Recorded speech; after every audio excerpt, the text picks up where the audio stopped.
मुंबई नाशिक महामार्गावरील भिवंडी तालुक्यातील येवई येथील आरके लॉजिस्टिक या गोदाम संकुलामध्ये असलेल्या गोदामांमध्ये पहाटे 4 वाजताच्या सुमारास भीषण अशी आग लागली होती। जी आग अजूनही 9 तासानंतर सुरू आहे। या आगीला विझवण्याचे प्रयत्न अग्निशामक दलाकडून होत आहेत, परंतु या गोदामात मोठ्या प्रमाणात परफ्यूम्स असेल, कॉस्मेटिक साहित्य साठवलेलं असल्यामुळे ही आग अजूनही आटोक्यात आलेली नाही। परंतु संपूर्ण गोदाम जे आहे ते भिंतीने असं बांधलेलं आहे आणि त्यामुळे याचं छत जरी पडलं असलं तरी सुद्धा ती आग इतरत्र प्रसरत नाहीये। परंतु या ठिकाणी असलेले 7 ते 8 गोदाम या आगीच्या भक्ष्यस्थानी पडलेले आहेत। कोट्यावधी रुपयांचा जो काही साहित्य असेल, माल असेल, या ठिकाणी जळून खाक झालेला आहे।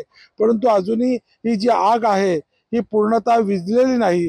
जी आग विझण्यासाठी अजूनही बराच कालावधी लागू शकतो, कारण छत पडलेलं असल्यामुळे त्या आगीवरती जे आहे पाणी पोहोचवण्यासाठी अग्निशामक दलाला मोठी कसरत होते आणि त्यामुळेच ही आग अजूनही आटोक्यात आलेली नाही असं म्हणता येईल। परंतु ही आग इतरत्र पसरत नसल्यामुळे याचे धुराचे जे लोड आहेत हे अजूनही उंच आकाशात आपल्याला उडताना दिसून येत आहेत। ही आग अजूनही आटोक्यात पूर्णतः येण्यासाठी बराचसा वेळ लागू शकतो। भिवंडीहून संजय भोईर, TV9 मराठी।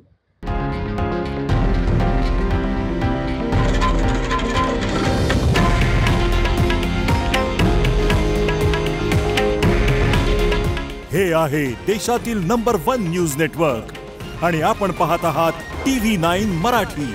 काळजी तुमची, हित महाराष्ट्राचं।